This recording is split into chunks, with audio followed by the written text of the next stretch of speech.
Springfield, Virginia, 2006. Two women in their 70s, both named Marion, both living alone a few miles apart and within months of each other, both are dead. August 14, 2006, Marion Marshall is last seen alive at her home. She is reported missing soon after, then found strangled. November 21, 2006, Marion Newman is found dead in her own home, 2 miles from Marshall's. Same cause, same method. Detectives noticed the pattern immediately. Crime scene DNA from both homes gets compared. It's a match. One person committed both killings, months apart, against two women who share little beyond a first name, an age bracket, and a neighborhood. That confirms a serial offender. It doesn't confirm who he is. In 2006, DNA is only as useful as what you can compare it to, and this sample matches no one already in a criminal database. Detectives Candace, re-interview, chase tips for years. Nothing produces a suspect the Commonwealth's attorney can charge.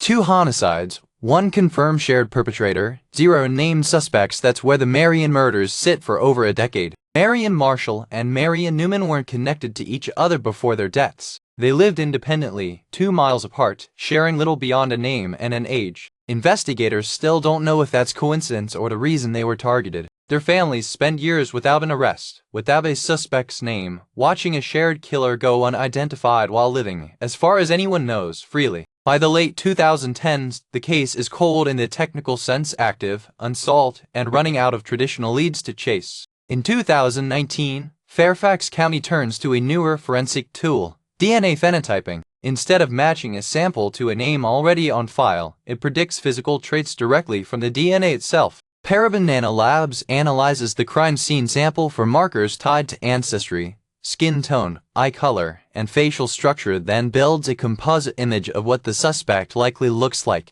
Result: a predicted appearance, likely of Latino, possibly Salvadoran, descent. The first physical description investigators have ever had for this case. A phenotyping composite isn't a photograph and it isn't a match, it's a probability model, useful for narrowing a search, not making an arrest on its own. Fairfax County released the composite publicly, hoping it would generate the one tip that turns a predicted face into an actual name. As of today, it hasn't. August 14, 2026 marks exactly 20 years since Marion Marshall was last seen alive, and Fairfax County Police used the anniversary to relaunch the case publicly. Department issued a fresh appeal for information this month, reasserting that the case remains open and that the person responsible for both killings has never been identified. The Marshall family is now offering an $11,000 reward for information leading to an arrest, an active financial incentive attached to a 20-year-old case. What makes the Marion murders unusual isn't just that they're unsolved, it's that investigators have DNA confirming one perpetrator and a predicted face built from that same DNA, and still no name to attach to either.